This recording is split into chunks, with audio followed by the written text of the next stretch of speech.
하지마. 네, 저희 이 시간 찬양할 텐데 우리 다 함께 일어나서 찬양해 보도록 하겠습니다.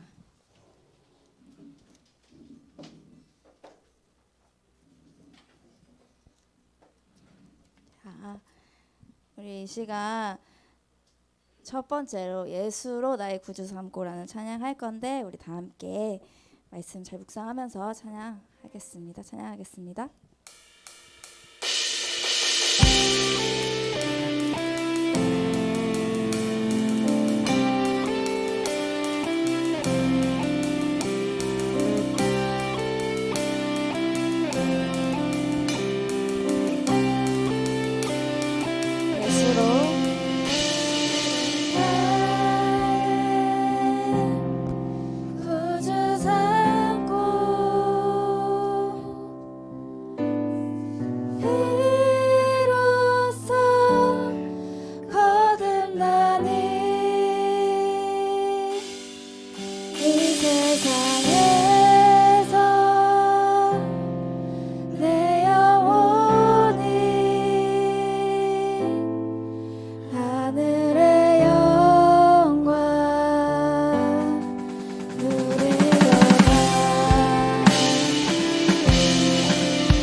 박수 치면서 신나게 찬양하겠습니다.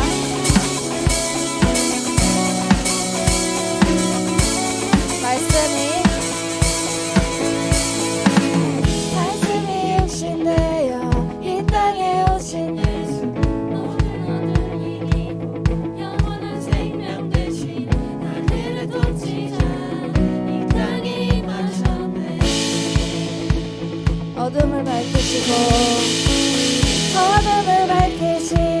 죽음을 이기신 주 내 안에 오셔서 주의 뜻 이루심에 하늘의 통치가 온 땅에 충만하네. 주님의 영광 내게 임하네. 주의 성령 날 이끄시네. 주의 말씀이 날 찾아오셔서 다스리시네. 온 땅 비추시네.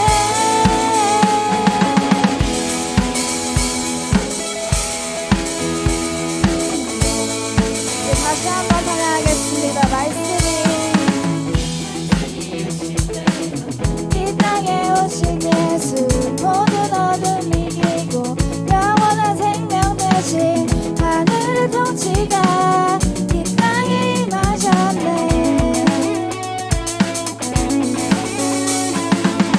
어둠을 밝히시고 죽음을 이기신 주 내 안에 오셔서 주의 뜻 이루심에 하늘의 통치가 온 땅에 충만하네.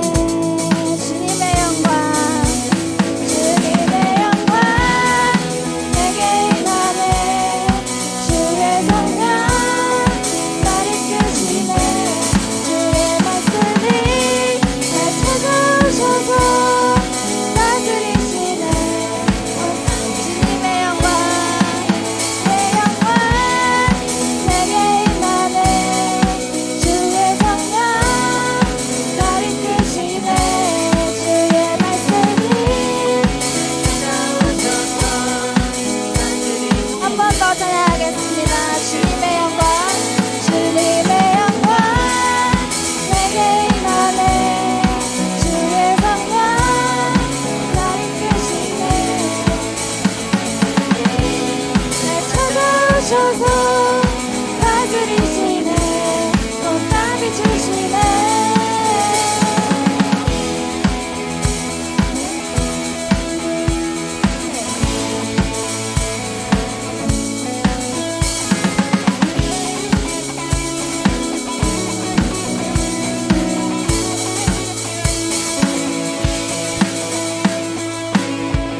이렇게 영광의 박수 올려드리겠습니다. 아멘.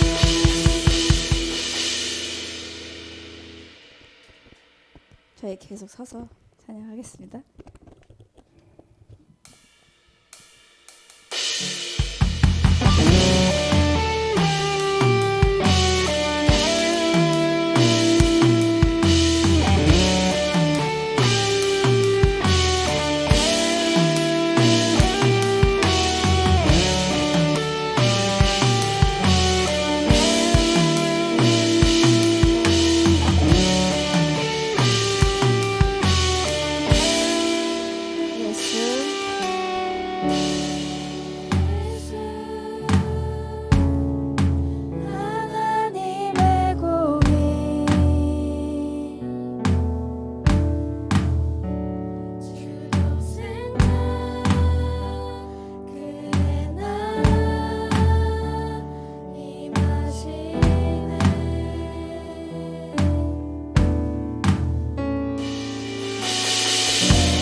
이 시간 다 함께 기도하기를 원합니다. 가져주세요. 우리 이 시간 기도할 때에 방금 우리가 찬양했던 이 가사를 보면요, 여러분,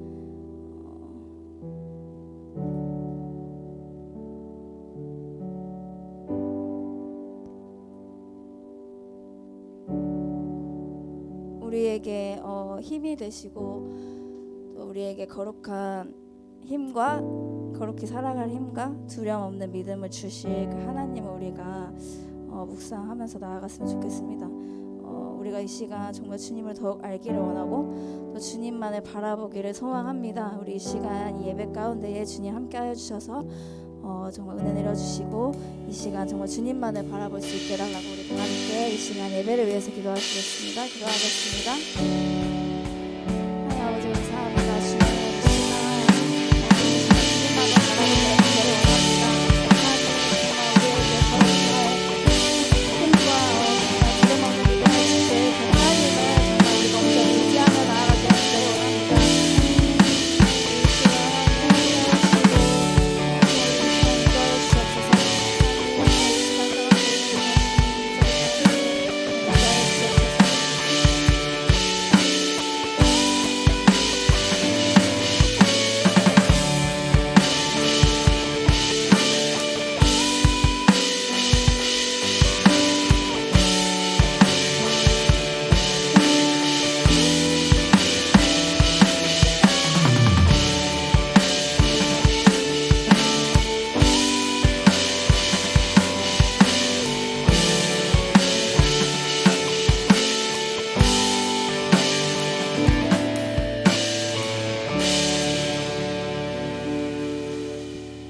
예수님의 이름으로 기도드립니다. 아멘.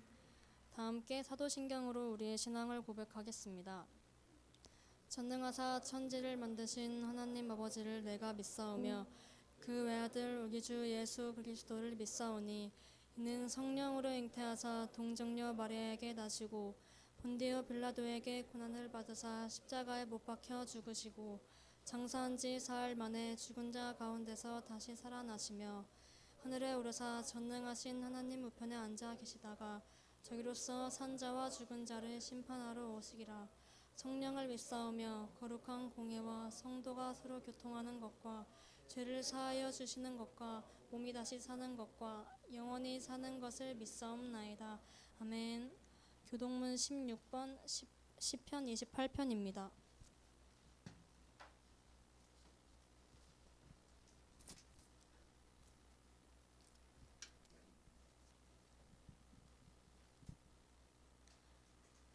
여호와여 내가 주께 부르짖으오니 나의 반석이여 내게 귀를 막지 마소서.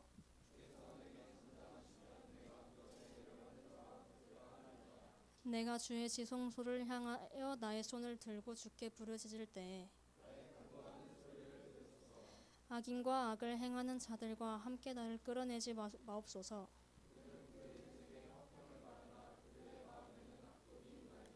그들은 여호와께서 행하신 일과 손으로 지으신 것을 생각하지 아니하므로 여호와를 찬송하며 여호와는 나의 힘과 나의 방패이시니 여호와는 그들의 힘이시오 그의 기름 부음 받은 자의 구원의 요새시시로다. 홍찬희 학생이 기도하겠습니다.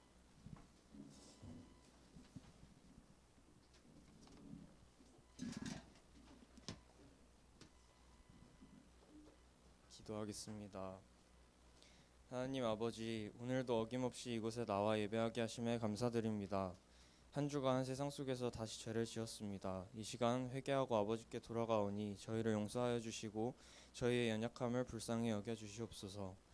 아직 주를 알지 못하는 사람들이 너무나 많습니다. 하나님, 그들을 한 명 한 명 만나주시고 저희를 사용하셔서 그들이 하나님의 사랑을 깨닫고 거룩할 수 있게 해주세요. 아버지, 한 주간도 힘들었습니다. 세상 가운데서 하나님을 보여주려 노력했지만 잘 되지 않았습니다. 그러나 하나님께서 저희에게 주신 시련들도 저희를 단련하려 하심을 믿사오니 그 믿음이 흔들리지 않고 더 굳건히 자리 잡아 세상 사람들에게 참된 그리스도인의 모습을 보이고 하나님을 나타낼 수 있도록 함께 해주세요. 이제 하나님의 말씀을 듣습니다.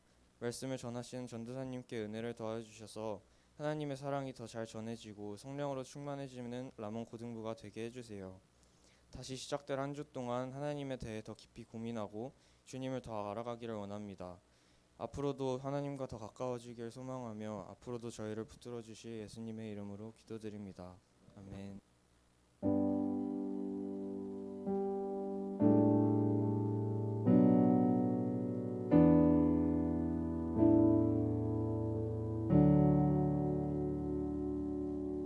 네, 여러분 다 일어나셔서 창세기 2장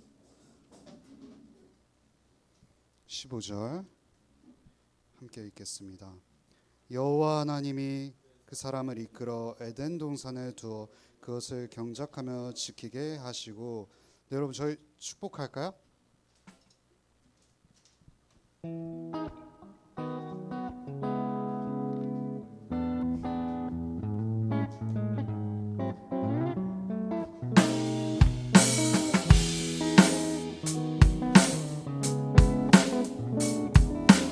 하나님의 사랑이 하나님의 사랑이 당신의 삶 가운데. 여러분 좀 우리 밝게 해볼까요? 축복합니다. 하나님의 은혜가 우리가. 여러분 저희 6월의 신부에게 한번 해볼까요? 6월의 신부. 하나님의 사랑이 당신의 삶 가운데 가득하기를 축복합니다. 하나님의 은혜가 우리 가운데 가득하게 기도합니다. 네, 좋습니다. 여러분 앉으십시오. 친구들 이거 뭐 설교 시간에 별로 하는 게 올바른 건지 모르겠는데 저희 특별 구호 헌금으로 오늘은 드려지기 때문에 꼭 이 봉투에 해주셔야 됩니다. 그래서 꼭 저희 미얀마나 산불로 피해보는 분들을 위해서 마음을 잘 전달했으면 좋겠습니다. 여러분 오늘 또 한나쌤 마지막 날 아니겠습니까? 그렇죠? 제가 한나쌤 그 마지막 그 날을 보니까 또 문득 떠오른 게, 제가 그 지난 사역제에서 선생님들께 제가 떠나게 됐습니다라고 말을 했대. 저는 한나쌤처럼 되게 멋있게 얘기 못했거든요. 저는 애견남이잖아요. 그러니까 어떻게 얘기했냐면 말을 채 꺼내기도 전에 그래서 숨소리로 얘기하니까, 그래서 그때 저희 부감 권사님께서 어떤 말씀을 해주냐면, 아유 우리 전도사님 좀 더 강해지셔야겠네 이렇게 얘기하셨어요. 그래서 갑자기 또 그 생각이 나네요. 오늘 뭔가 일부러 한나쌤 식에 맞춰서 한 건 아닌데 우리가 왜 일해야 되는지를 좀 살펴보려고 합니다. 그렇죠? 또 이제 한나쌤 사모라는 일로 가시는 건데, 여러분 우리는 왜 일해야 될까를 창세기를 통해서 좀 바라보려고 하거든요. 저는 여기서 백수입니다, 학생입니다, 뭐 이렇게 하는 생각도 있지만, 여러분 우리는 어찌 보면 그 숨을 쉬는 것도 일이라 그러잖아요. 그렇다고 공부하지 말라는 얘기는 절대 아니고, 우리가 공부하는 것도 일인데 왜 일해야 되는지를 좀 하나님의 말씀을 통해서 살펴보려고 합니다. 여러분 아시죠? 제가 누가복음 15장 창세기 주기도문 계속 왔다 갔다 하는 거. 그래서 오늘 창세기의 맥락 속에서 우리의 정체성을 좀 살펴보려고 합니다. 그거 아시나요? 우리는 일을 위해서 창조된 존재입니다. 여기 이 말씀을 들으시면 직장에 다니시는 선생님들이 분노하실 수 있죠. 5일 내내 일했는데 또 일에 대한 이야기입니까? 라고도 할 수 있지만, 우리는 일하기 위해서 창조된 존재입니다. 그래서 어찌 보면 우리는 세상이 말하는 불로소득과는 굉장히 맥을 같이 하지 못하는 존재들이 우리인 것이죠. 일을 얘기하면서 크게 세 가지로 얘기하려고 합니다. 첫 번째는 일은 존귀하다라는 겁니다. 존귀하기 때문에 일해야 된다라는 거죠. 그리고 두 번째, 제가 오늘 너무 성의 없게 만들었네요. 죄송합니다. 회개합니다. 여러분, 제가 박스 처리를 해야 되는데 큰 주제가 1번 일의 존귀함이고, 두 번째는 일의 본질입니다. 그리고 세 번째는 일의 방법, 어떻게 일해야 될 거라는 거죠. 그럼 먼저 일의 본질부터 살펴봅시다. 창세기 1장 26절을 제가 써드렸는데 한번 같이 읽어볼까요? 준비 시작. 하나님이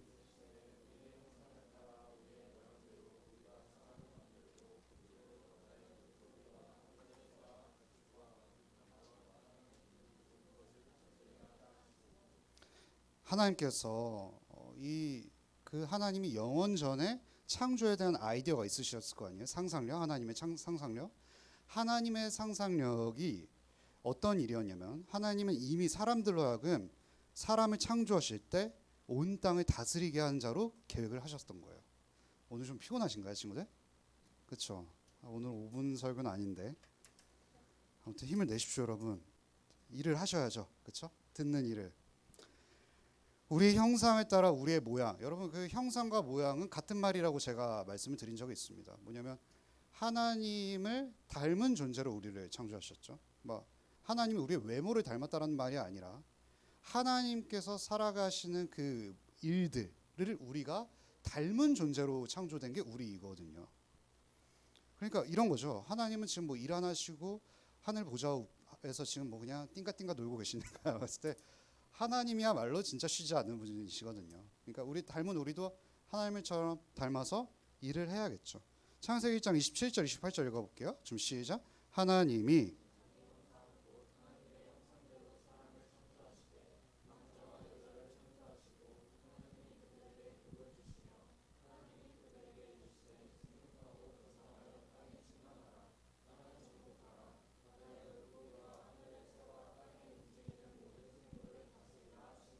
오케이. 하나님께서 창세 전에 사람을 창조하실 때 하나님의 존재처럼 일하는 자로 만드셨는데, 그 일의 내용이 무엇이냐면 뭘까요, 친구들? 땅을 정복하고 다스리는 일이라고 성경은 말하고 있습니다. 여러분, 여기 정복하다 혹은 다스리다라는 말은 무슨 의미일까요? 이거 제가 조금 미리 말씀드리고 계속 설명해 드릴게요. 여기서 정복하다, 다스리다라는 거는 폭군처럼 압제하고 짓누르다라는 것이 아닙니다. 마치 이런 거죠. 하나님께서는 우리를 도구로 대하시지 않으셨습니다. 내가 너 창조했으니까 이렇게 살아라고, 우리 예전에 혹시 기억나시나요? 그 고대 근동의 문명처럼 사람을 창조하셨다는 게 아닙니다. 나의 일을 대신할 존재. 그러니까 나의 일을 대신 띵가띵가 할 거니까 너희는 죽도록 노동해라고 지은 존재가 아니라 이렇게 말씀하시는 겁니다. 사랑으로 다스리라고 하시는 겁니다. 쉽게 말하면 지금 제가 여기 써드린 거는 뭐냐면, 아무것도 되어 있지 않는 것에다가 너의 노동력과 창의성과 사랑을 쏟아서 무언가를 만들어내야 하는 존재가 바로 너희들이라는 겁니다. 지금 한번 여기 워딩에 주목해 봅시다.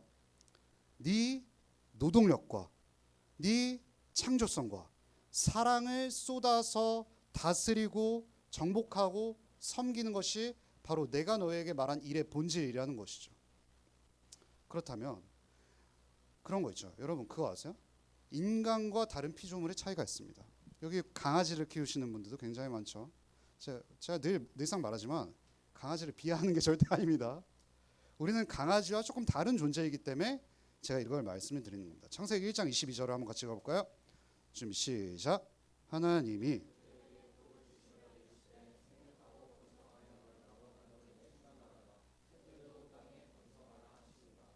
하나님께서 우리에게 주신 일의 본질이 뭐라고요?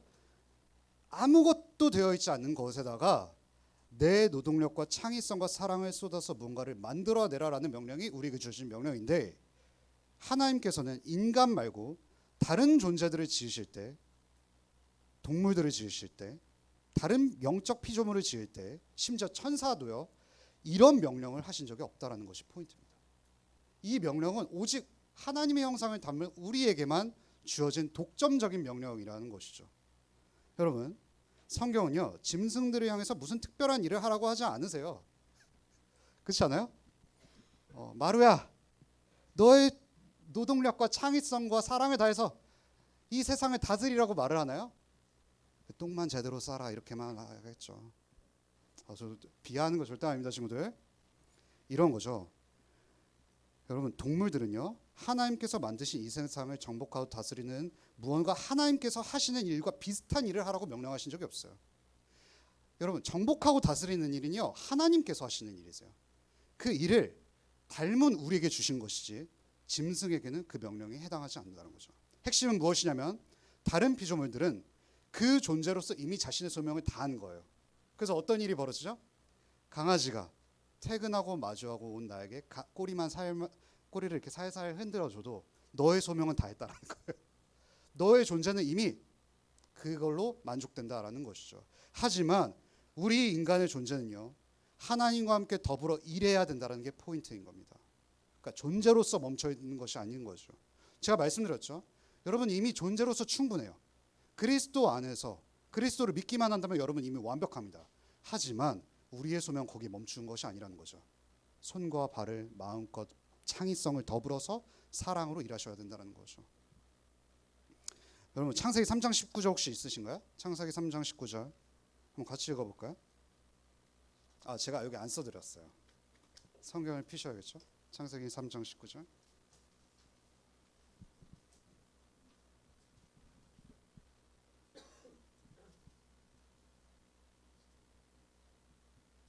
한번 같이 읽어볼까요? 좀 시작.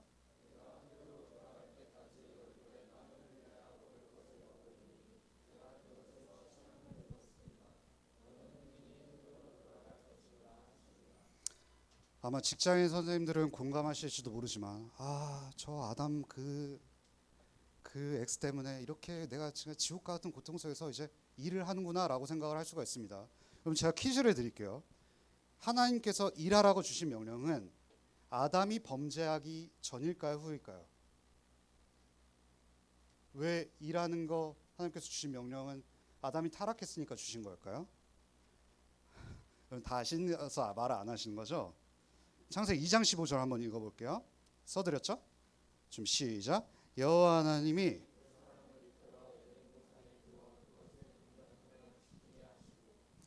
창세기 2장과 3장의 간극이 있는데요. 2장은 아담이 타락하기 전이었습니다. 그러니까 아담이 범죄하기 전이라는 거예요. 하나님의 말씀에 순종함에 실패한 것이 창세기 3장이라는 거죠. 그런데 여기서 여호와 하나님이 그 사람을 이끌어, 여기서 그 사람은 아담이죠. 아담을 이끌어서 에덴 동산에 두어서 이제 너가 나 대신에 이 에덴을 잘 경작하고 지키라라는 노동의 명령, 일의 명령하신 것은 타락하기 전이라는 거죠. 우리가 일하는 건요, 아담이 범죄했기 때문에 일하는 것이 아니라 땀을 흘리면 안 되면 우리에게 소작이 주어지지 않는 것이 아담의 타락 후라는 겁니다. 그러니까 이 노동은요, 아담이 타락하기 전부터 이미 존재했다라는 거죠. 그런데 여기서 중요한 것은 경작하며 지킨다라는 표현입니다. 여러분 여기 경작하며 지키다라는 표현이 어떤 표현과 연결되는지 아시나요? 잘 모르시겠죠? 창세기 1장 27절 28절 한 번만 다시 읽어볼게요. 좀 시작. 하나님이 자기 형상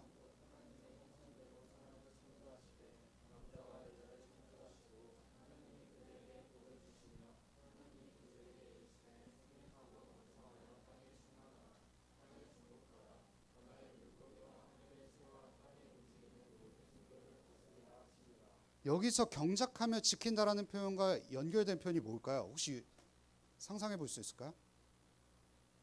뭘까요? 경작하며 지키다라는 표현과 직접적으로 연결되는 단어. 정복하고 다스리는 거죠. 아담은요, 이제부터 동산지기인데 그에게 에덴 동산을 돌보고 경작하고 이 지키는 일이요, 이 온 세상을 다스리고 통치하는 일로 직접적으로 연결된다라는 거죠.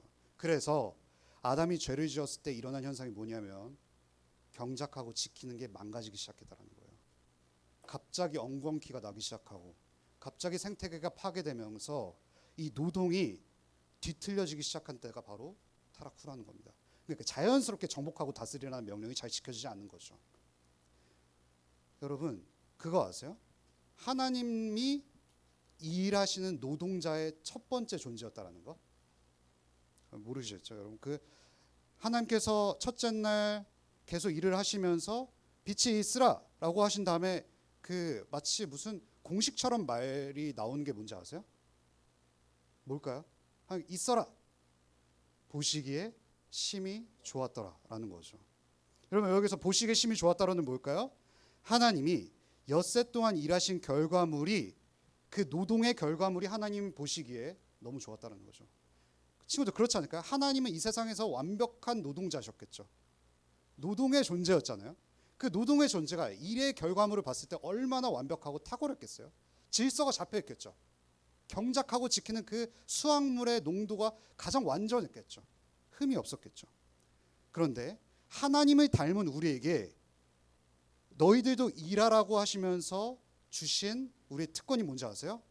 너희들도 그 보시기에 심히 좋았다라는 것을 느껴보라는 거예요.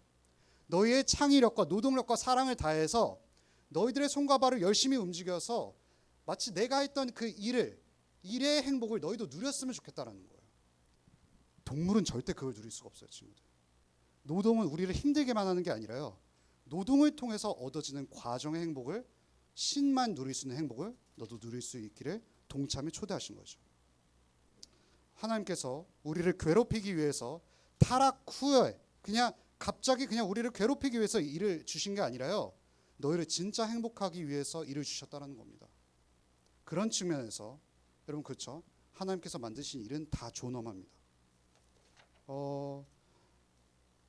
여러분 제가 그 하나님께서 만드신 일을 여기 두 번째 페이지로 넘어갔는데요. 하나님께서 만드신 일은 다 존엄하다는 가장 큰 증거가 뭘까요? 여러분 모든 일이 다 존엄한데요. 모든 일이 다 귀하고 다 값진 것인데요. 그 근거가 무엇인지 아시나요? 빈칸에 제가 답을 알려드릴게요. 하나님께서 사람이 되셔서 이 땅에 오셨을 때 그분 역시 노동을 하셨다는 겁니다. 여러분 퀴즈, 예수님의 직업이 무엇일까요? 목수였습니다. 목수가 헬라어로 테크톤인데 테크톤이 우리가 흔히 오해해서 목수하니까 나무 베는 사람의 일을 하는 것 같잖아요. 그것뿐만이 아니라요. 석수도 목수라는 표현을 썼습니다. 돌을 조각하고 작업하는 사람들 바로 이 목수라는 표현을 썼고요. 그리고 아마 예수님께서 10대 중반부터 20대 후반까지 일을 하셨을 텐데 그때 당시에 어떤 그 역사가들의 기록이 있냐면 갈릴리 북부죠. 여러분 예수님께서 갈릴리에서 많이 활동하셨잖아요. 갈릴리 북부에서는 거대한 공사가 예수님의 10대 중반부터 20대 후반까지 계속되었다고 합니다. 그러니까 테크톤이라는 표현을 이 갈릴리 북부에서 정말 그 노가다 하시는 분들에게 쓰여졌던 표현이 테크톤이래요. 그러니까 예수님은 노가다 현장판에 계셨다는 거예요. 가장 사회에서 알아봐주지 못하는 그 노가다의 일을 하신 그 성자 하나님의 예수님의 목적은 무엇이었을까요? 모든 일이 존귀하다는 거예요. 나는 일의 빈부의 격차, 더 귀하고 천한 것을 따지지 않는다. 내가 너희들이 보기에 가장 낮게 생각하는 그 직업으로 가서 모든 일이 존귀하다는 걸 내 스스로 삶을 통해서 증명하겠다라고 말씀하시는 거예요. 하나님이 우리가 흔히 말하는 신이 세상에 오시면 어떤 모습을 그려야 할지 역사 속에서 끊임없이 역사가들과 철학가들은 어떻게 말했냐면 굉장히 존귀하고 왕과 철학자의 모습으로 올 거라고 생각했지만 기독교가 다른 종교와 다른 점은 무엇이냐면 신이요 목수로 오셨다는 겁니다. 신이 노가다 현장으로 나오는 그 가장 낮은 자리에 왔다는 것이 다른 종교와는 차별점이 든 기독교의 독특성인 것이죠. 하나님은 모든 일이 존귀하고 귀하다라는 것을 삶으로 보여주신 분이다. 여러분 우리 또 정치가들이 자주 하는 말이 있죠. 다 우리 귀하다고 하잖아요. 근데 실제로 정말 우리를 귀하게 여깁니까? 진짜 황제가 실제로 자신의 삶을 통해서 우리를 공감하시는 것이죠. 여러분 그럼 우리 일의 본질로 넘어갑시다. 창세기 1장 1절부터 2절 한번 읽어보도록 하겠습니다. 준비 시작.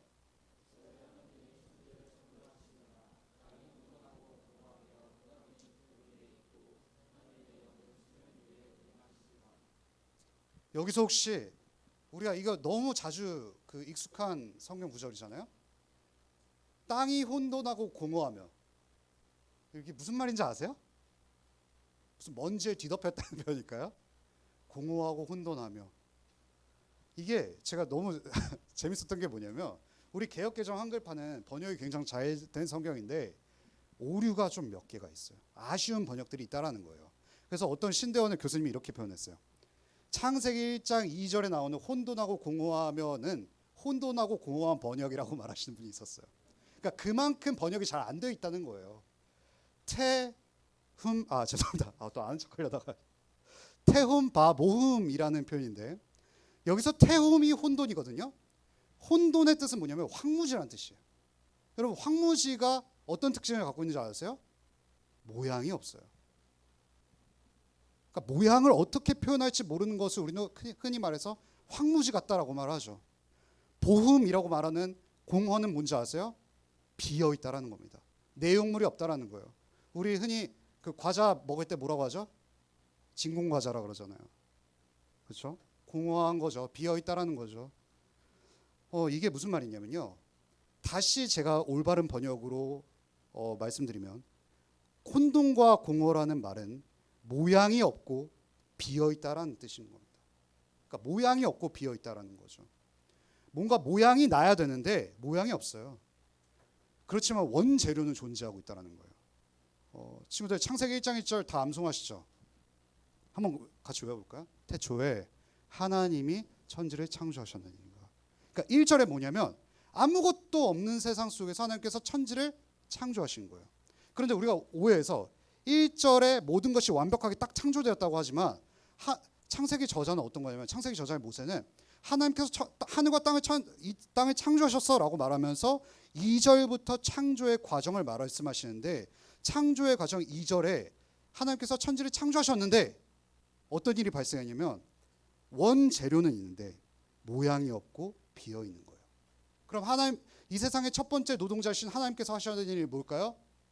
모양을 만들고 비어 있는 것을 채워야 되지 않을까요? 그래서 창세기 1장 3절 한번 같이 읽어보도록 하겠습니다. 좀 시작. 지금 이제 전도사님 설교 언제 끝낼까 공허하고 혼돈스러우시죠? 좀만 더 기다려 보세요. 저 하나만 띄워주실래요? 네, 친구들 저한테 이거 외우라고 하지 마세요. 지금 제가 여러분 첫째 날에는 뭐가 생겨났을까요? 빛이 생겨났죠. 그런데 참 재밌는 게 뭐냐면요, 이 6일이요 핫둘 셋 넷 다 여섯으로 보이잖아요.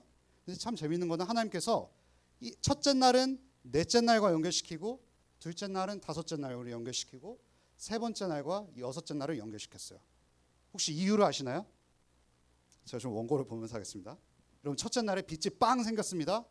빛이 빵 생겨나고 그냥 완벽했을까요? 물론 그것도 완벽합니다. 어찌 보면 하나님께서는 최초의 노동자로서 빛이라는 모양을 내신 거예요. 그럼 모양만 내면은 될까요? 그 모양을 전달하는 빛을 전달하는 매개체를 만들어야 되지 않겠어요? 하나님께서 채우셔야겠죠. 그래서 네 번째 날 해와 달과 별을 만드신 겁니다. 그럼 이제 두 번째 날로 넘어갑시다. 두 번째 날 뭐가 있었을까요? 궁창이라는 것이 있죠. 여러분 궁창 제가 설명드리고 싶은데 나중에 기회 될 때 설명드릴게요. 왜냐하면 궁창에 대해서 여러 가지 논란이 많거든요. 여러분 궁창에서 궁수 아닙니다. 활 쏘는 거 아니죠, 여러분. 여러분 이 둘째 날에 하나님께서 또 모양을 내시는 거예요. 그러니까 모양을 낸다라는 거는 큰 그림을 만든다는 거예요. 여러분 큰 그림을 만드는 게 바로 궁창 하늘 바다였다는 거죠. 큰 그림 만들었으면 어떻게 돼요? 채워 넣어야죠. 다섯 번째 날에 그 바다와 하늘에 마음껏 뛰놀 수 있는 뭘 만드셨을까요? 물고기와 새들을 만드셨겠죠. 그럼 이제 세 번째, 셋째 날에는 뭘 만드셨죠? 이제 땅이 허전하잖아요. 묻과 풀과 채소와 나무라는 큰 디자인을 만드셨을 때 그 안을 어떻게 채웠을까요? 동물과 인간으로 채우셨겠죠. 여러분 제가 이거 왜 말했을까요? 일의 본질은요 뭘까요? 혼돈하고 공허한 곳에 바로 질서를 만드는 것이 일의 본질이라는 겁니다. 그렇다면 하나님의 형상과 모양을 닮은 우리는 일을 어떻게 해야 될까요? 그저 나의 재산과 나의 어떠함을 채우기 일하는 것은 일의 본질에서 너무 벗겨난 거예요. 일의 본질은 이 혼돈하고 공허하고 즉 모양이 없고 비어있는 곳을 바라보고 질서를 세우는 것입니다. 이게 어떻게 적용될 수 있을까요? 여러분 아까 에덴 동산에서 아담이 해야 되는 일은 뭐라고 했을까요? 경작하고 지키는 것, 즉 정복하고 다스리는 거잖아요. 이거를요 경작하고 지키다라는 단어와 어떤 것을 연결시키냐면 혼돈과 공허를 바로 잡는다, 질서를 세운다라는 단어와 바로 연결시킨다고 합니다. 제가 이제 예를 들어 보겠습니다. 어떤 거로 예를 들면 가장 좋을까요? 제가요 연휴 때 그 왕자와 공주처럼 보이는 말썽쟁이 4명이 갑자기 저희 집에 급습했어요. 누굴까요? 저희 조카들이었거든요. 근데 저희 조카들은 화가의 기질이 좀 있는 것 같아요. 갑자기 그 벽지를 캔버스로 생각을 한 거예요. 그 캔버스를 바라보면서 우리 그 4명의 왕자님과 공주님이 상상력이 작동되기 시작했죠. 이게 뭘로 연결시킬 수가 있을까요? 모양을 생각하기 시작한 거예요. 큰 그림을 그리신 거죠. 그 빅피처에 그 질서를 세우기 위해서 그 안을 채우기 위해서 이제 열심히 크레파스로 그리기 시작하십니다. 무슨 일을 하신 걸까요? 비어있는 곳을 채우기 시작했던 거죠. 그 아이들이 이 기술을 연마하면 뭐가 될까요? 화가가 되는 거겠죠. 그러면 이런 것도 있죠. 상담을 하시는 분들은 어떤 일을 하는 걸까요? 여러분 상담을 하시는 분들은 뭔가 보이지가 않잖아요. 어떤 결과물들이 저희 공주님과 왕자님이 했던 그 미술 작품처럼 뭔가 보이지 않는 사람을 대하는 것에 대한 작업이잖아요. 그런데 이런 거죠. 상담사분이 여기 상담 전공하신 분이 있어서 제가 말을 조심하겠습니다. 틀리면 말씀해 주시면 감사하겠습니다. 상담사분이 먼저 하는 일이 뭘까요? 마음의 질병이 있고 뭔가 내 삶의 체계가 뒤틀려진 뭔가 모양이 없고 비어있는 것 같은 분들을 삶의 이야기를 듣는 거죠. 그 삶의 이야기를 들으면서 상담사분이 해야 될 건 뭘까요? 상상력을 발휘하기 시작하시는 거죠. 어떻게 하면 이 사람에게 가장 올바른 조언을 할 수 있을까라는 그 상대방의 뒤틀려진 삶에 대한 분석이 시작이 되는 거죠. 그 분석을 통해서 이제 채워주는 조언과 어떤 평가물들의 결과물을 전달해야 되겠죠. 이것 또한 상담사분들이 모양을 내고 비어있는 곳을 채워주는 일을 한다라는 겁니다. 그렇다면 이런 질문이 되죠. 그러면 구직자분들은 뭐 모양 못 내시고 그냥 비어있는 존재들입니까? 여러분 구직자분들, 여기 혹시 저희 선생님들 중에 일을 안 하시는 분들이 지금 찾고 계신 분들이 없는 것 같은데, 여러분 백수도 이 일에 해당이 됩니다. 어떤 백수들은 뭘 해야 될까요? 자기소개서를 채워 넣어야죠. 자기소개서의 상상력을 발휘하고 또 그에 맞는 합당한 조건을 채우기 위해서 열심히 자격증을 따셔야겠죠. 상상력을 발휘하고 그 자기소개서가 자기소설서가 되지 않기 위해서 비어있는 그 빈 공간을 채우는 일들이 바로 이 창조적인 노동에 해당될 수가 있다는 겁니다. 그렇다면 결론은 뭘까요? 우리 모두는 이 일에 초청받은 자라는 겁니다.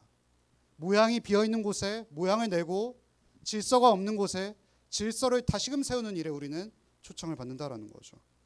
그렇다면 그 하나님께서 주신 고유한 일에 대해서 우리가 어떻게 일을 할 수가 있을까요? 첫 번째, 성령님을 의지하여 일하라 라는 겁니다. 창세기 1장 2절 한 번만 읽어보겠습니다. 지금 시작. 땅이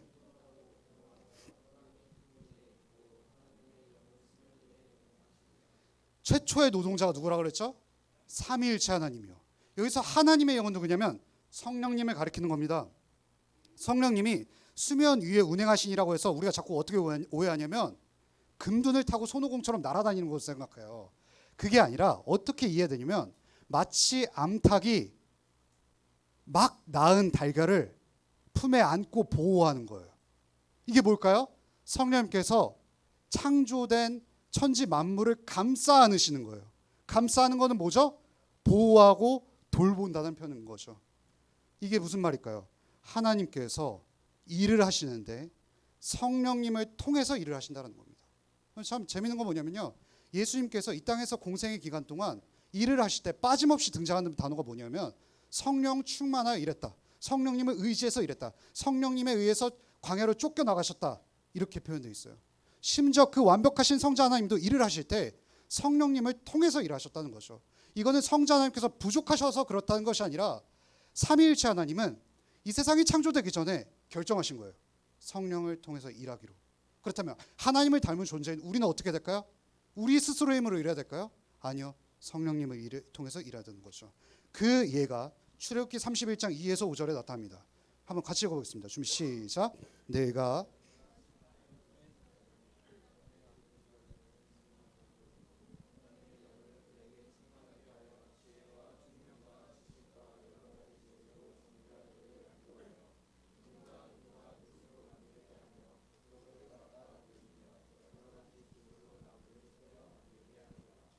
우리가 성령 충만해서 일하는 사람을 흔히 말하면 목회자로 생각합니다.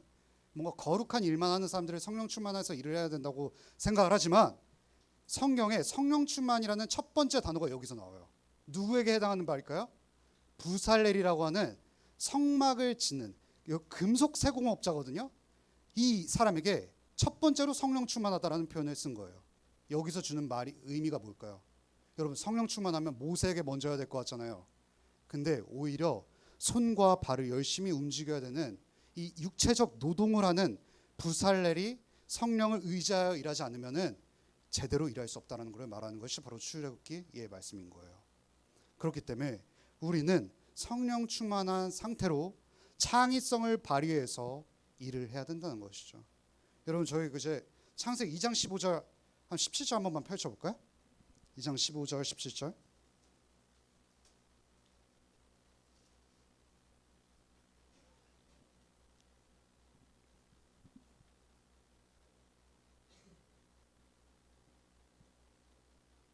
한번 같이 읽어보겠습니다. 준비 시작. 그것을 경작하며 지키게 하시고 아닌가요? 예, 15절에서 17절 좀 읽어주실래요?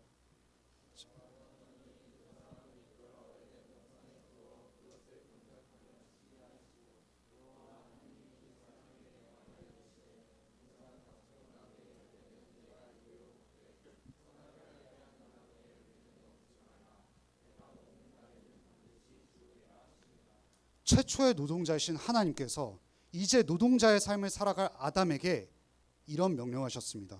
경작하고 지켜라. 그런데 너는 굉장히 많은 자유가 허락된 노동자다. 모든 실과를 먹어도 좋다. 하지만 단 하나의 제한사항이 있다. 뭘까요? 선악과를 먹지 말라는 겁니다. 굉장히 자유로운 노동가인데 딱 하나의 제한사항이 있었던 겁니다. 여러분 우리는 이런 존재입니다. 정말 많은 자유를 확보한 노동자인데 하나님의 말씀이라는 그 틀 안에서 움직여서 일을 해야 된다는 겁니다. 하지만 우리는 계속해서 그것을 벗겨나가서 일하고 싶죠. 그래서 우리가 자기 일을 위해서 할 때가 굉장히 많잖아요. 하지만 여러분 그거 아시나요? 예수님께서 가장 제한된 노동자셨다는 걸요. 여러분 그 요한복음 5장 그 17절 한번 같이 읽어볼까요? 좀 시작. 제가 복음을 기억하며 일하라고 했잖아요. 성령님의 능력을 의지한 사람들이 그 다음 넘어가는 스텝은 뭐냐면 복음을 기억하면서 일을 해야 된다는 겁니다. 복음은 여러분 조언이 아닙니다. 너 이렇게 살면 행복할 거야가 아니라 너가 이렇게 해야 너는 완전해질 거야가 아니라 우리가 해야 하는 어떤 일이 아니라 하나님께서 예수님 안에서 우리를 위해서 행하신 일이라는 겁니다. 제가 바꿔서 표현해 볼까요? 우리가 어떻게 해야 되는 노동이 아니라 하나님께서 예수님 안에서 우리를 위해서 행하신 2000년 전에 가장 완전한 노동의 사건이 바로 십자가 안에서 이미 완벽히 벌어졌다는 거죠. 이게 기쁜 소식이라는 겁니다. 이 땅에 오셨을 때 예수님이요 3년 반이라는 공생의 기간 전에 뭘로 사셨다고 했죠? 노가다 하셨다고 그랬죠. 일을 한 번도 쉰 적이 없습니다. 그럼 그 공생애를 사시고 예수님께서 일을 멈추셨을까요? 아니요. 제자들을 가르치시고요. 오병이어 사건의 기적을 통해서 배고픈 자를 먹이시고요. 남들이 쉴 때 늘 깨어 있으셨던 분이 바로 예수 그리스도셨습니다. 그리고 그분의 막바지 인생 속에서 가장 완벽한 노동의 일이 벌어지죠. 뭘까요? 십자가에 올라가시는 거였습니다. 가장 알아봐 주지 않고 가장 천하다고 노가다보다 더 비천하다고 생각하는 그 일에 나아가셨던 것입니다. 바로 이렇게 말씀하셨죠. 엘리엘이 라마 사박다니 어찌하여 하나님께서 나를 버리십니까? 나를 외면하십니까? 내 이 최고의 노동 속에서도 하나님은 어떻게 나를 이렇게 버릴 수가 있을까요? 라고 말씀하시는 거죠. 여러분 보세요. 하나님께서 우리를 노동으로 초대하실 때 하나님의 말씀 안에서 살아가라는 제한을 두셨습니다. 그래서 친구들이 이렇게 말하죠. 그리스도인이 되면 왜 이렇게 제한 사항들이 많나요? 그리스도인이 되면 왜 이렇게 불편한 삶을 살아야 될까요? 라고 말하지만 예수님께서 이 땅에 오셔서 그분이 해야 하셔야 될 일은 뭔지 아셨나요? 공의와 사랑이라는 제한 속에 있으셔야 됐답니다. 여러분 공의만 있으면 어떤 일이 벌어질까요? 이 죄인들을 심판하라 라고 말하면 예수님은 사실 몫으로 오지 않으셔도 되고요, 재판관으로 오셔도 돼요. 그런데 이 공의를 실천하기 위해서, 공의를 완벽하게 이루기 위해서 예수님은 동시에 사랑의 노동을 하셨다는 거예요. 사랑의 노동이 무엇이었을까요? 유일한 한 가지 방법밖에 없었죠. 십자가에서 자기 자신을 온전히 내어주는 이 사랑의 노동이 없었다면 예수님께서는 그 제한 상황 속에서 온전히 빛을 발휘하지 못하셨을 겁니다. 친구들 왜 결혼할까요? 제가 이거 하고 마무리하겠습니다. 왜 결혼하시나요? 요즘 왜 결혼 안 하는지 아시나요? 제한 상황에 들어가기 싫은 거예요. 서로에게 매여 있기 싫으니까 결혼 안 하는 거죠. 내 자유 시간이 보장되지 않으면 어떨까? 클라이밍 못하면 어떨까? 내 돈이, 내가 더 저 사람보다 돈 잘 버는데 저 사람이 막 쓰면 어떨까? 라는 그 두려움 속에서 결혼을 멀리하죠. 그런데 하나님께서 결혼을 주신 이유는 너가 그 결혼이라는 제도에 들어갔을 때 제한에 걸려 있는 것 같지만 자신을 내어주는 사랑을 할 때 오히려 그 제한이 가장 빛을 발휘하고 행복을 줄 수 있을 거라는 하나님의 청사진이었던 거죠. 그것을 실천하신 분이 누굴까요? 십자가라는 제안을 통해서 우리에게 모든 것을 주심과 동시에 나중에 먼 미래에 예수님께서 재림하시는 그날 모든 것을 다 누리실 그날을 꿈꾸시면서 예수님은 그 제안에 들어가셨던 거죠. 우리 손해보기 되게 싫어합니다. 나만 잘 먹고 잘 살려고 일 열심히 합니다. 저 또한 그렇습니다. 그럴 때 기억해야 될 게 뭘까요? 성령님을 의지해서 가장 제한인 그 사랑의 자리로 들어갈 때 일이 맛있어진다는 거죠. 내가 당장에 손해보는 것 같지만 가장 완벽한 그날을 기대하면서 그 행복을 누릴 수 있다는 것입니다. 여러분 이때 마지막 이거 읽고 마무리하겠습니다. 계시록 5장 12절 큰 음성으로 이르되 죽임을 당하신 어린 양은 능력과 부와 지혜함과 존귀와 영광과 찬송을 받으시기에 합당하도다. 유대인에게는 미련한 것이요 어쩌면 헬라인에게는 아무것도 없어 보이는 십자가의 사건이, 그 제안이 나중에 예수님의 혼인잔치 속에서 어떠한 일이 펼쳐지냐면 당신이 가장 존귀와 영광을 받게 합당하신 분이다라고 찬송을 받으실 것입니다. 가장 완벽한 노동자가 여러분을 위해서 행하신 노동을 기억하십시오. 여러분 그럴 때 우리의 삶은 제대로 일하고 제대로 질서가 잡히기 시작할 것입니다. 그리스도께 오십시오. 여러분 저희 한 가지만 기도하고 마무리하겠습니다.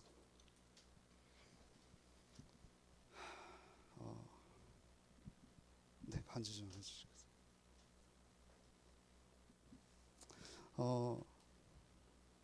여러분 제가 오늘 그냥 기도하고 마무리하도록 하겠습니다.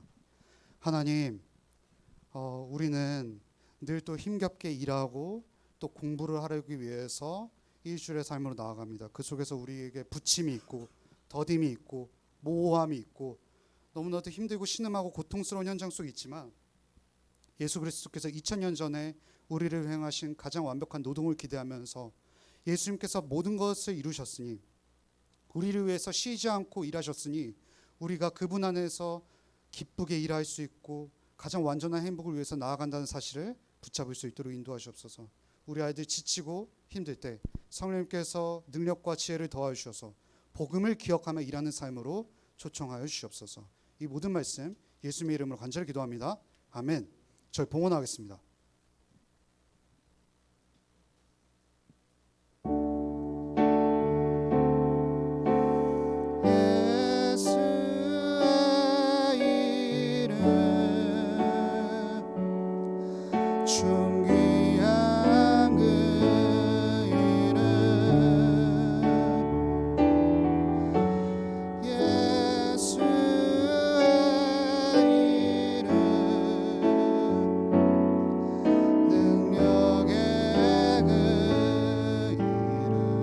하나님, 우리가 돈을 대할 때 내가 땀 흘리고 정말 피하는 고통을 소비하면서 얻어낸 결과물이라고 생각하기 쉽습니다. 하지만 그 모든 배후 속에 우리를 위해서 쉬지 않고 일하시고 가장 최고의 노동을 하신 예수님을 바라봅니다. 그 예수님의 노동을 기억하면서 우리가 그 노동을 흉내내며 일한 그 돈의 일부를 하나님께 드렸습니다. 우리 친구들이 어릴 때부터 돌려드리는 이 일을 귀하게 생각하고 또 값지게 여길 수 있도록 인도하여 주옵소서. 이 모든 말씀 예수님의 이름으로 간절히 기도합니다. 아멘. 여러분 그 구원금 잘 내셨으면 좋겠고요. 오늘 이제 기도학교 있는데 있습니다. 그리고 저희가 6월 하반기부터 마지막부터는 이제 여름 수련회 준비해야겠죠. 그래서 이제 에스더 이제 하려고 합니다. 그래서 에스더 혹시 시간 되시는 분들 읽어보시면 좋을 것 같고, 저희가 한나 선생님 잠깐 나와주실까요?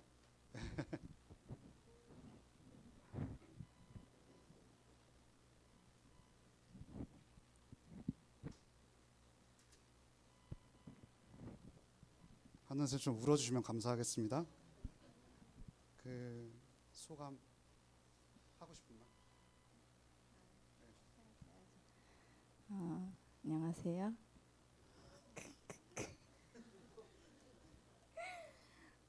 여기 막상 쓰니까 뭐라고 말해야 될지. 근데 제가 좀 써왔어요. 그거를 빠르게 읽고 들어가도록 하겠습니다.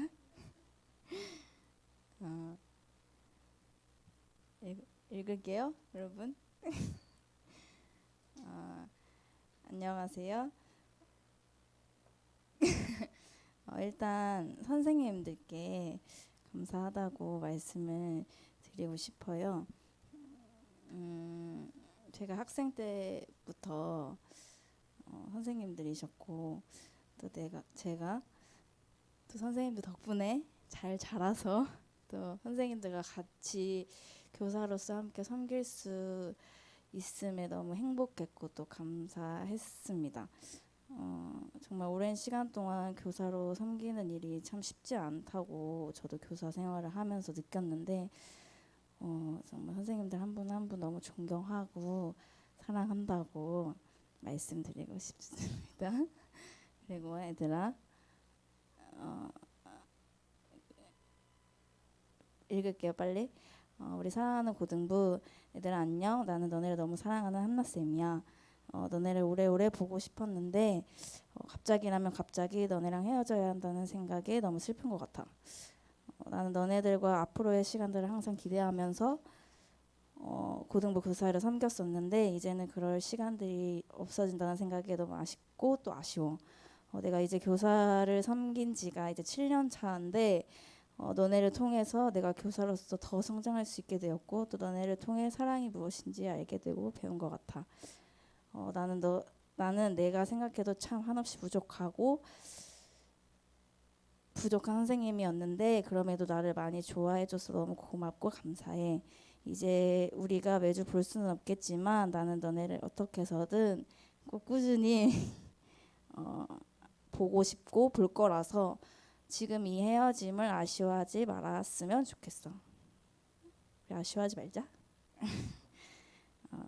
그리고 또 내가 너네한테 좋은 믿음의 선배로 비춰지고 있었는지는 모르겠지만 만약 너네가 나를 그렇게 생각해 준다면 일단 너무 감사하고 너네가 앞으로 신앙생활을 할 때 있어서 많이 힘들고 어려운 부분들이 찾아왔을 때 그리고 또 그냥 개인적으로 고민이나 걱정들을 터놓고 싶은 일이 있을 때 언제든지 편하게 나한테 연락을 해줬으면 좋겠어. 내가 큰 도움이 될지 모르겠지만 열심히 얘기 들어주고 또 함께 기도해주는 멋진 믿음의 선배가 될게. 그러면 얘들아 우리 결혼식 때 보자. 안녕.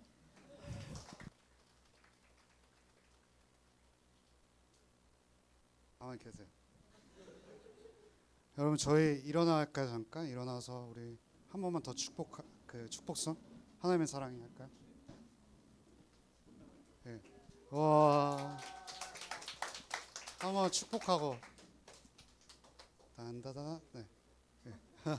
고마워요.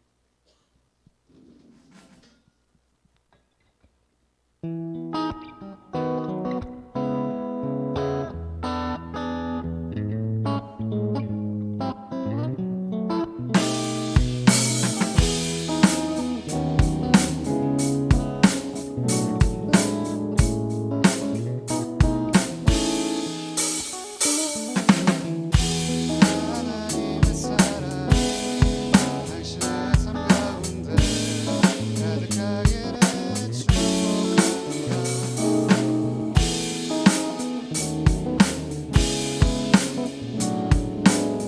한 번만 더 할까요? 아쉬우니까.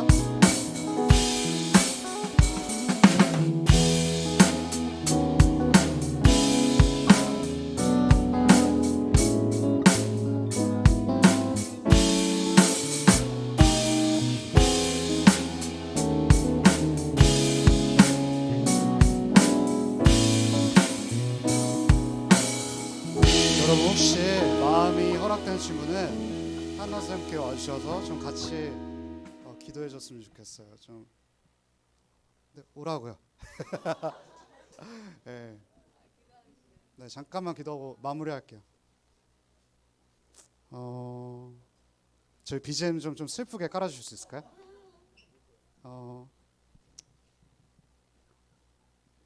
여러분 제가 한나쌤 이제 가면서 어떤 생각이 들었냐면 좀 섭섭하다는 생각이 들어요. 장난이고요.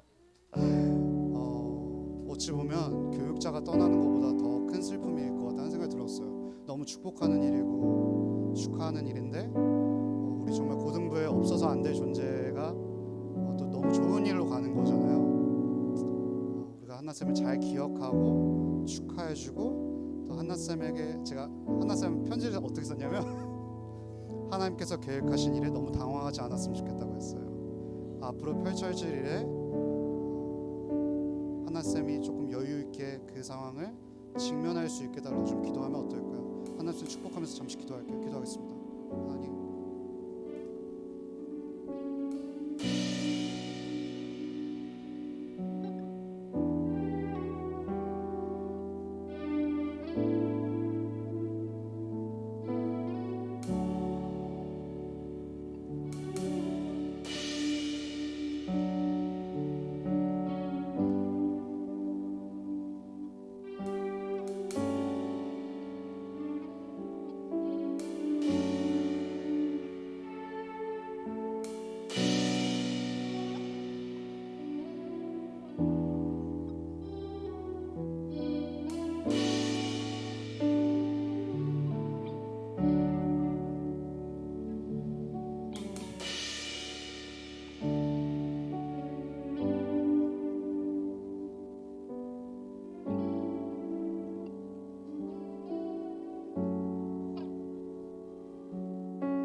한나쌤을 향한 놀라운 계획을 가지신 하나님 감사합니다.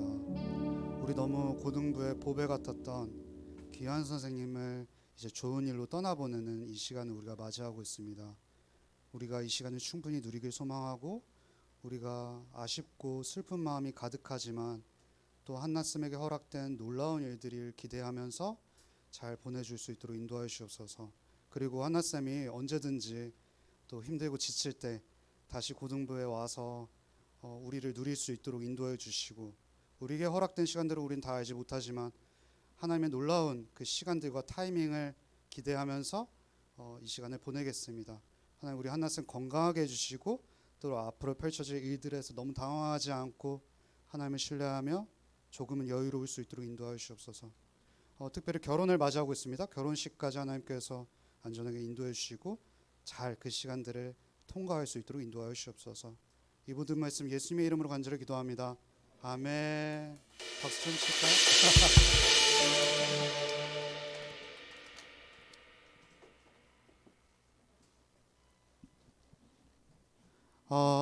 저희 주기도문하고 마무리하도록 하겠습니다. 하늘에 계신 우리 아버지여 이름이 거룩히 여김을 받으시오며 나라가 임하시오며 뜻이 하늘에서 이루어진 것 같이 땅에서도 이루어지리다.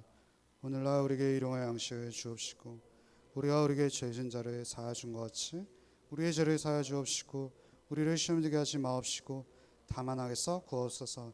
대개 나라와 영원히 있사옵나이다. 아멘.